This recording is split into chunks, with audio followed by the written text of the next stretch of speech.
Hello friends, welcome my channel. আজকে আমি বানাবো ভেজিটেবল চপ বানানোর জন্য দেখুন এখানে নিয়েছি আমি গোলমরিচ, এখানে 15 থেকে 20টা দানা নিয়েছি আমি গোটা গোলমরিচ নিয়েছি, 4টে লবঙ্গ, 4টে টুকরো লবঙ্গ, 2টো ছোটো ছোটো টুকরো নিয়েছি দারচিনি, নিয়েছি 3টে গোটা শুকনো লঙ্কা, এখানে নিয়েছি 1 টিস্পুন গোটা ধনে, এখানে নিয়েছি একটা তেজপাতা, এখানে নিয়েছি 1 টেবিল স্পুন মৌরি, এখানে নিয়েছি 1 টিস্পুন গোটা জিরে। এগুলো সবকে আমি শুকনো খোলায় 2 থেকে 3 মিনিট মতো ভেজে নেব। ভেজে নেওয়ার পরে ঠান্ডা হলে এটাকে মিক্সিতে দিয়ে গুঁড়ো করে নেব। এই দেখুন মশলাটাকে ভেজে নিয়ে ঠান্ডা করে নিয়েছিলাম, ঠান্ডা করে নিয়ে এটাকে মিক্সিতে দিয়ে গুঁড়ো করে নিয়েছি। একদম পাউডারের মতো গুঁড়ো করে নিয়ে আমি একটুখানি মোটা করে গুঁড়ো করেছি, যেন একটুখানি দানা দানা থাকে, তাহলে টেস্টটা ভালো আসবে। এখন মশলাটাকে এক সাইডে রেখে দিয়ে আমরা চলুন তৈরি করে নিই চপটা। এই দেখুন গ্যাসের ফ্লেম অন করে নিয়েছি। এখন আমি প্রথমেই নিয়ে নিচ্ছি কড়াইয়ের মধ্যে সাদা তেল।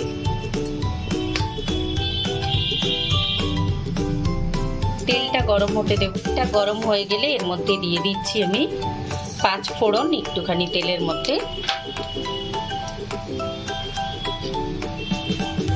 5 ফোড়নটা দিয়ে ফাটতে শুরু করলে এর মধ্যে দিয়ে দিচ্ছি আমি কুচনো পেঁয়াজ,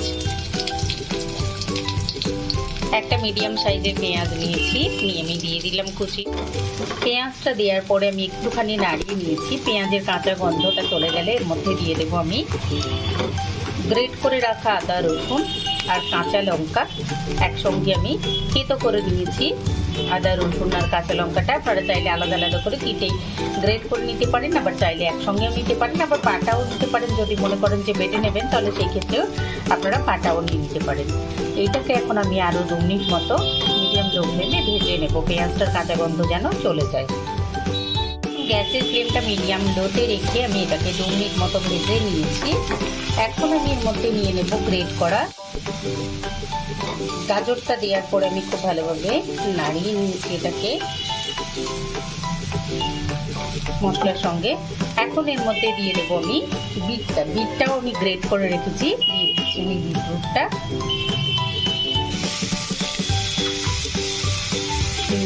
এটাকেও এই দেখুন গ্রেট করা বিটটা দেওয়ার পরে আমি নাড়াতে 2 মিনিট হয়ে গেছে। আর দেখুন পুরো গাজরের কালারটা বিটে হয়ে গেছে, পুরো লাল হয়ে গেছে। দেখুন বিটটা দেওয়ার পরে আমি 2 মিনিট মতো এটাকে মিডিয়াম লো ফ্লেমে নাড়িয়ে নিয়েছি। তো এখন আমি দিয়ে দিচ্ছি এর মধ্যে নুনটা, পরিমাণ মতো নুন দেবো আমরা।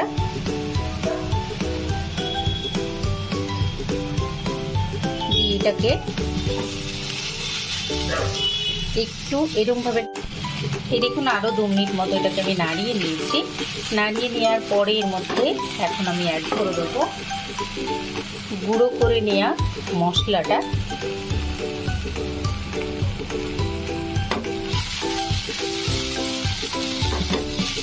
মশলাটা দেওয়ার পরে খুব ভালোভাবে এটাকে মিলিয়ে নেব।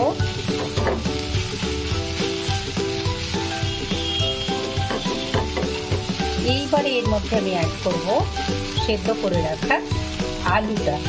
আপনারা চাইলে ম্যাশ করে নিতে পারেন, চাইলে গ্রেট করে নিতে পারেন, অথবা কয়েক টুকরো করে ভেঙেও দিয়ে দিতে পারেন। এই দেখুন এখানে 3টে আলু, সেদ্ধ করা আলুকে আমি হাত দিয়ে একটুখানি ম্যাশ করে দিয়ে দিয়েছি। পুরোপুরি একেবারে আমি গ্রেট করে নিইনি বা ম্যাশ করে নিইনি, হাত দিয়ে চেপে দিয়ে দিলাম এর মধ্যে।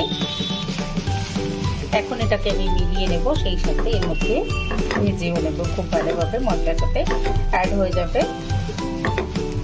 আর যেগুলো একটু বড় হয়ে রয়েছে, টুকরো হয়ে রয়েছে আলু, এরকম করে আমি স্প্যাচুলা দিয়ে চেপে এগুলোকে সমান করে নেব, যেন আলুটা খুব ভালোভাবে এই বিট গাজরের এর মধ্যে মিশিয়ে যায়। সেরকমভাবে আমরা এটাকে মিশিয়ে নেব, সেই সাথে এটাকে ভেজে নেব। আলুটা দিয়েও আমি 2 মিনিট মতো এটাকে নাড়িয়ে নিয়েছি। এখন আমি এর মধ্যে মনে হচ্ছে নুনটা একটুখানি কম হবে পরিমাণটায়, তাই আমি অল্প একটু নুন দিয়ে নিচ্ছি এর মধ্যে। আর দেবো আমি এর মধ্যে একটুখানি চিনি। তো চিনিটা আমরা একটু পরে দেবো, এটাকে নুনটা দেওয়ার পরে মিলিয়ে নিই। আর দেখুন এটা পুরো একটা মন্ড মতো হয়ে আসছে, তার মানে এটা আমাদের রেডি হয়ে গেছে চপটা করে নেওয়ার মতো অবস্থায়। তো এখন আমি এর মধ্যে মিলিয়ে দেবো চিনিটা। দেখুন বিটটা যেহেতু আমার খুব বেশি মিষ্টি আছে, যার জন্য আমি এখানে চিনিটা 1 টিস্পুন চিনি মেলালাম। আপনারা যদি আরও একটু বেশি মিষ্টি খেতে পছন্দ করেন, মিষ্টি মিষ্টি ভেজিটেবল চপটা কিন্তু মিষ্টি মিষ্টি ঝাল ঝাল বেশ ভালো লাগে, তো যার জন্য আমি চিনির পরিমাণটা সেরকমভাবে অ্যাড করলাম। আপনারা বিটটা কাটার সময় একটুখানি মুখে দিয়ে দেখে নেবেন যে কতটা মিষ্টি আছে। যদি বিটটা অনেক সময় হয় যে পানসে থাকে, বিটটা যদি পানসে থাকে তাহলে চিনির পরিমাণটা নিজেদের পছন্দ মতো বাড়িয়ে নেবেন। সেটাকে খুব ভালোভাবে আমি মিলিয়ে দিচ্ছি চিনিটা দেওয়ার পরে।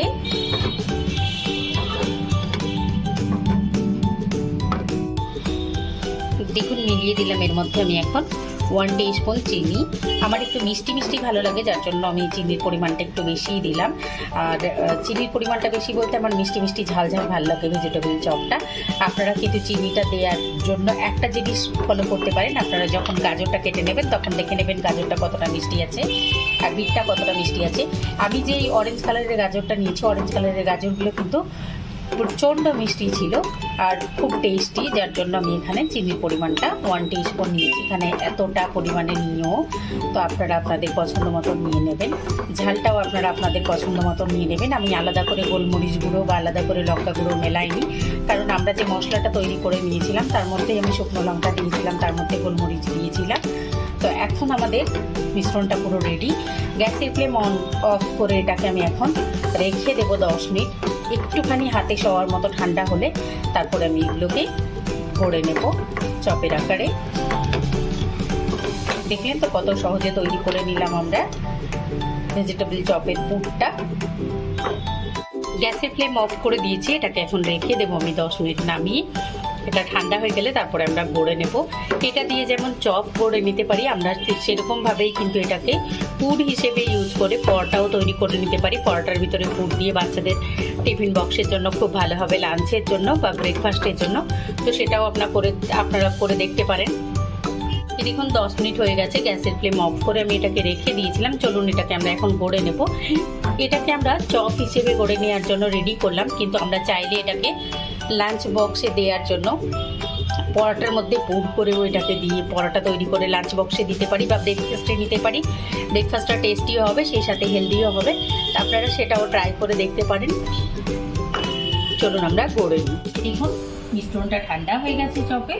এখন আমি এটাকে হাতের মধ্যে নিয়ে নেব, নিয়ে নিজেদের পছন্দ মতো আকারে আমরা গড়ে নেব। আমি এরকম করে গড়ে এটাকে একটা এরকম লম্বা শেপ দেব। দেখুন এরকমভাবে আমি সবগুলো গড়ে নিচ্ছি। দেখুন আমি সবকটা চপ করে নিয়েছি। চলুন আমরা এবার চপগুলো ভেজে নেওয়ার জন্য আমি এখানে একটা সেলেরি বানিয়ে নেব। এর জন্য নিয়েছি আমি এখানে 1 টেবিল স্পুন কর্নফ্লাওয়ার, আর এখানে নিয়েছি 2 টেবিল স্পুন ময়দা, আর এখানে নিয়েছি চিলি ফ্লেক্স, নিয়েছি আমি সামান্য একটু বিট নুন, আর নিয়েছি অল্প একটু 2 পিঞ্চ মতো সাদা নুন। এখানে অল্প একটু জল দেবো আমি প্রথমে, যেন সেলেরিটা খুব পাতলা না হয়ে যায় আবার গাঢ়ও না হয়।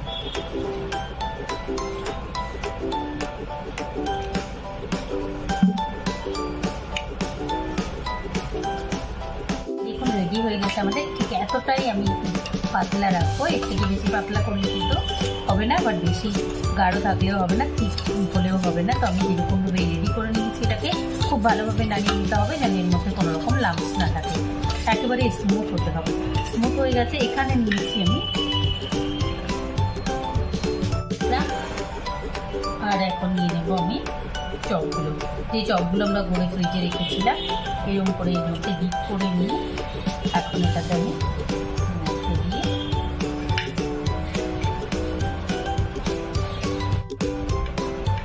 খুব সুন্দরভাবে এটাকে গড়িয়ে নিতে হবে, যেন এর গায়ে ব্রেড ক্রাম্বটা খুব ভালোভাবে কোট হয়ে যায়।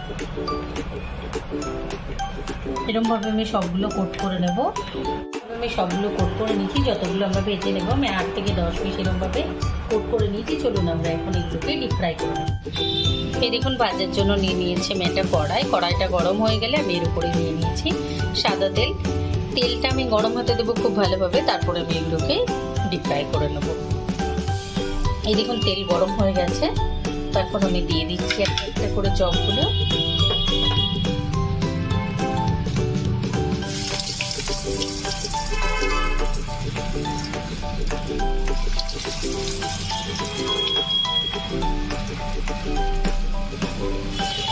এটা আরও ভালো হবে যদি আপনারা চপগুলোকে এরকমভাবে করে নেওয়ার পরে ব্রেড ক্রাম দিয়ে কোট করে নেওয়ার পরে ফ্রিজে 10 মিনিট রেখে দেন। আমি রাখিনি, আমি সঙ্গে সঙ্গে ভেজে নিচ্ছি। আপনারা চাইলে এরকম করেও ভেজে নিতে পারেন, তাহলে আরও বেশি ক্রিসপি হবে।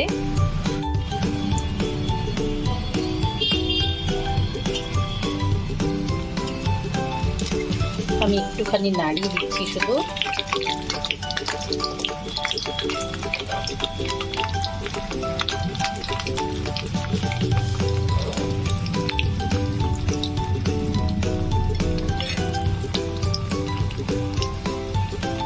এটাকে হতে দেবো, গ্যাসের ফ্লেমটা এখন মিডিয়াম করে দেবো।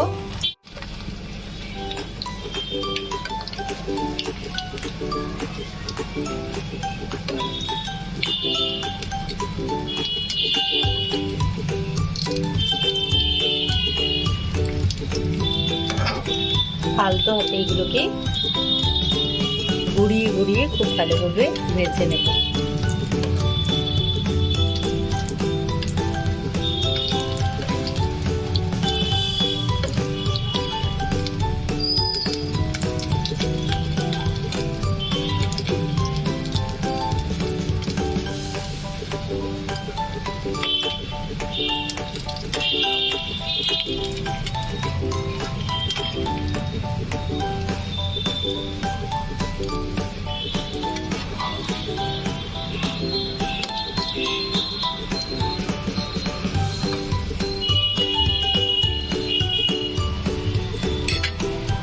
দেখুন চপগুলো আমার ভাজা হয়ে গেছে, দেখতে পাচ্ছেন নিশ্চয়ই খুব সুন্দর কালার হয়েছে।